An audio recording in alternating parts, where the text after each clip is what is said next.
Coming off a tough loss over Thanksgiving and, met with the players for the first time yesterday, and you could still see the pain and the disappointment in their eyes. And I told them, we got a tough test this week. We go to Baylor, and you look at what they're doing, the number one offense in the country, and the total offense and scoring offense. And you look at just some of the players, when you think about Coleman, you think about Cannon, guys that can stretch the field to get down the field, and they make the throws to them, and they run underneath the balls, and they can track it down. And then on defense with Billings, it's going to be a hard matchup for us in the middle. Look at Oakman, what he does. But, it's our final game, and we need to go out and go play well. You look at our injury situation right now, just to get that out of the way. Pete Jenkins will be out of this game. Deontay Foreman will be out. Johnson will be out of this game. And Bahi, Ridgeway, and Malik will be questionable. And Hurd has been cleared to practice, so he's going to be day-to-day also.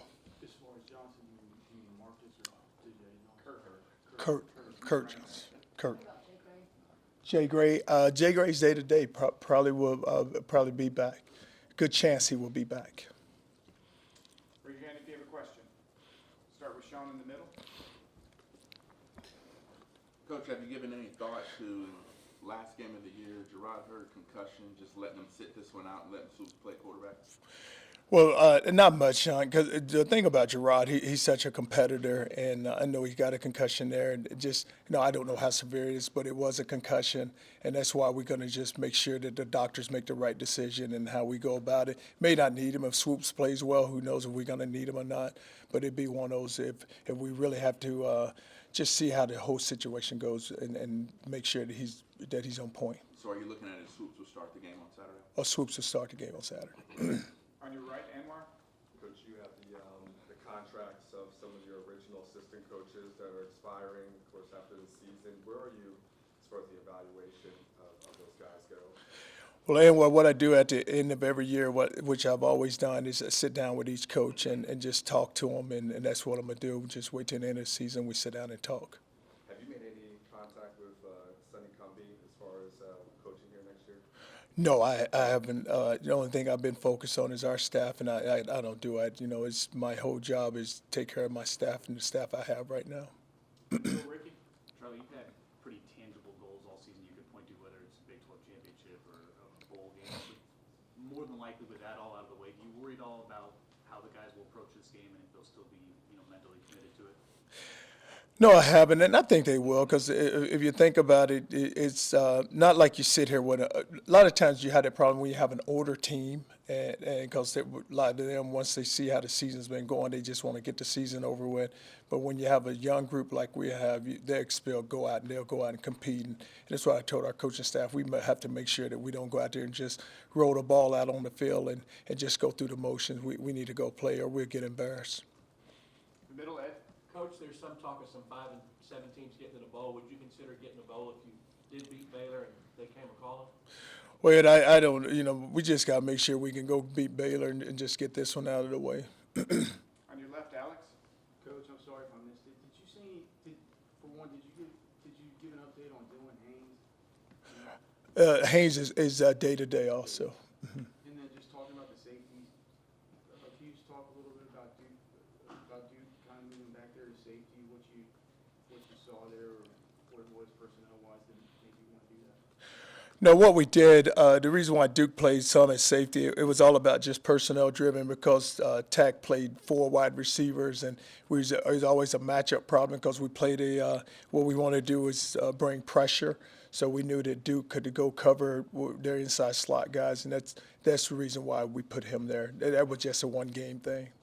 Your left, Jane. How do you keep this team motivated, though, with the number of injuries that you're facing in this last game and with so many of those objectives that you started the season with now off the table? Well, Jane, it's still all about guys being competitive and guys going out and competing. And we know we had the injuries. Even during the game, I don't think so much of a big deal was made about it because our guys kept playing. One would go down and somebody else would go in. And really didn't know how many guys were out until at the end that we lost that many players. But I think our guys will still go out and compete, and because they don't want to get embarrassed, and they know this, that it's their last game, and for the seniors it is their last game. For some of them may not ever put on another uniform at all. So you like to see them go out where we go out and represent them the right way. In the middle, Kirk. Charlie, even though you're assured of a losing record, would a bowl game be important for this team, and if so, why? Well, you always look at it where when you talk about a bowl game, there's extra practices, and that's what you're going to get out of extra practices. And for the kids, if they go out and play well, and they go do what they're supposed to go do, then that opportunity will be there for them. Is it good to show progress? Oh, it's good to show progress, because if you win this next game, it's really good progress for you. Left, Jeff. Charlie, Tyrone mentioned the other night, he said he had a tough time getting in a rhythm, and you mentioned last week that he seems to have more confidence in the role he's been in. What do you have to do to get him on a good start to avoid kind of the slow starts that he seems to have on the road this year?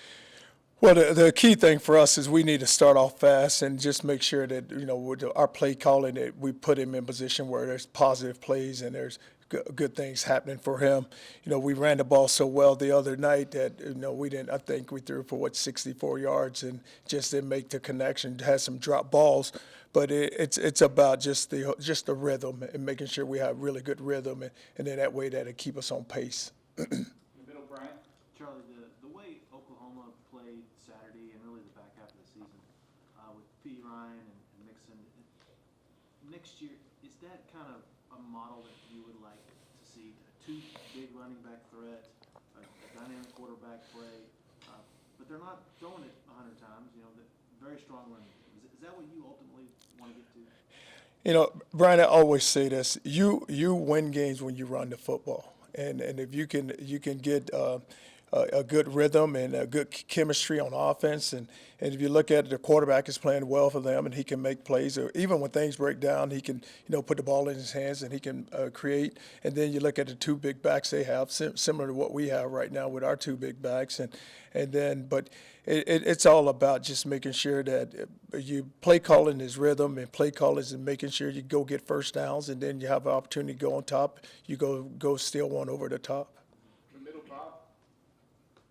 Coach, can you update us on Kai and Matthew and their progression through this year, and how much you expect them to push Tyrone and Gerard going into the offseason? You look at Akai and Matthew, and they progressed very well. And the thing we had was you had those two with Tyrone and Gerard. You had those two quarterbacks, so you always prepared one of them to be the third one. So it was always back and forth which one would be the third one. But you look at this spring, they have a chance to go in and compete, and they have the ability. So it'll be interesting this spring where you get all a chance to look at all four of them again.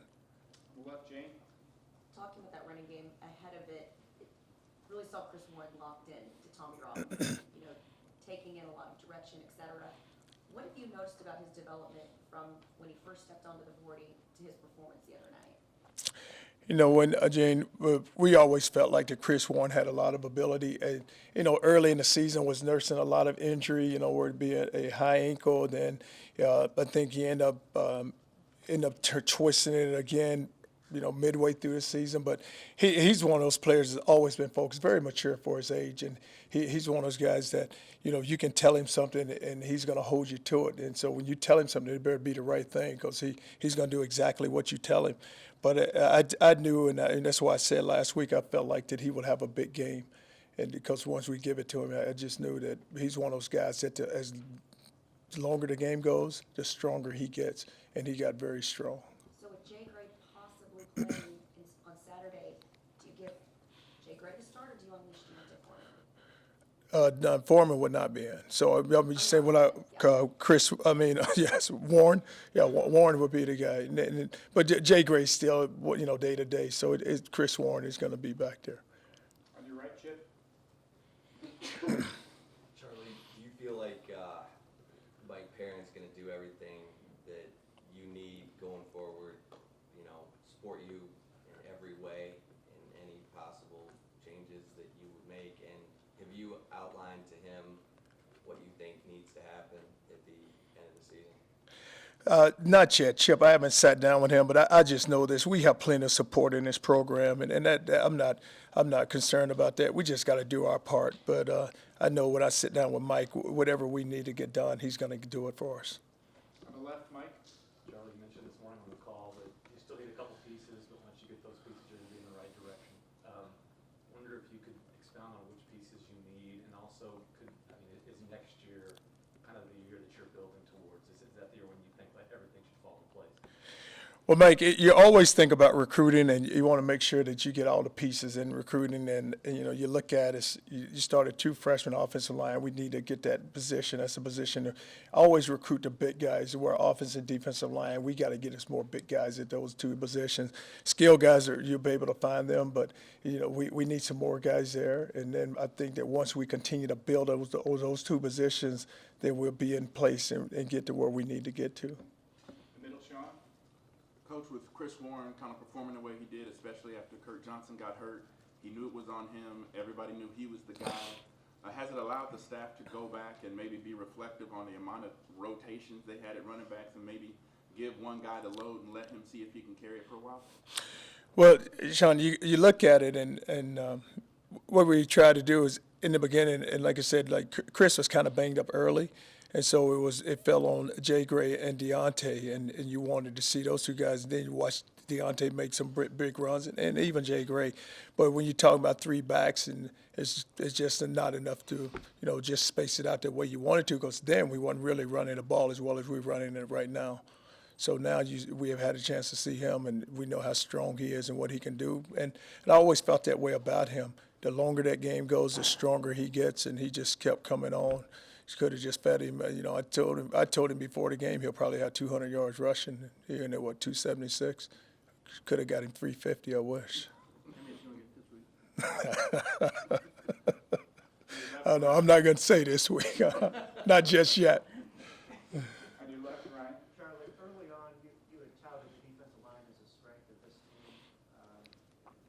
Where has the breakdowns been in rush defense? Why was Tech? Why was West Virginia not just able to win all these? Right. It's all about, when you talk about our defensive front, and I said that was be the strength of our team, but it's about getting off blocks and guys making plays. And we went to a stretch there where we kind of beat up a little. And then you have to look at also, when you talk about the front 7, even with the defensive front, the linebackers play also. And we just wasn't, it was a position where, you started Malik and then you had Pete, both of them played well, but we need a better play just from a total front 7. So not only with the defensive front, because, that whole front 7 has to stop the run, but you would like to see better play, and we should have been a lot stronger against the run. In the middle, Roger? Charlie, when you look at Baylor, is it hard to evaluate Johnson because of the game in the mud and the muck and the rain and the wind, and kind of your thoughts on their offense with him at quarterback and the fact that they run the ball so well, but everybody thinks about the pass game? Well, and they do, and that's where they are. You look at Linwood; they do a great job of running the ball. And with Johnson, you look at the second half where he came in and played. He still made the throws because they're still going to stretch out, and they're going to let Cannon, they're going to let Coleman run down the field and throw the ball up and see either you're going to make a play on it, or they're going to go up and take it from you, and he can lay it out there, and he has a strong enough arm where he can get it down the field. But what they've done a really good job with him also is run with the quarterback run game. Because you watch the quarterback, he runs the ball. And, they run a power play with him, to decide play with him. Big, strong quarterback. But it was hard to evaluate him in the TCU game. But we try to go back to watch the second half of the last game and just kind of look at him and just see where he is. And we know our hands are going to be full because they still got everybody else around him. So now, it's a matter of him just getting the ball in the right people's hands. Your right hand, Mark? Coach, and speaking of recruiting, you mentioned it earlier, you guys closed very strong, last year. Can you give me an idea of what you guys like to get accomplished in the month of December that sets up, what you were able to do in January, what you're trying to get done in this particular month? Well, a lot of our guys are out right now recruiting. So in this college, this is the first time we can actually have contact. So it's critical to get out Sunday and today. And what we do is we go and see every player that's still sitting there that hasn't committed. We're in their homes, and so we had a ton of visits last night. We're doing the same thing all through the day, and then see some tonight. So we just want to make sure that we the ones that are still sitting there that we have an opportunity to go get, that we're going to go get. In the middle, Kirk?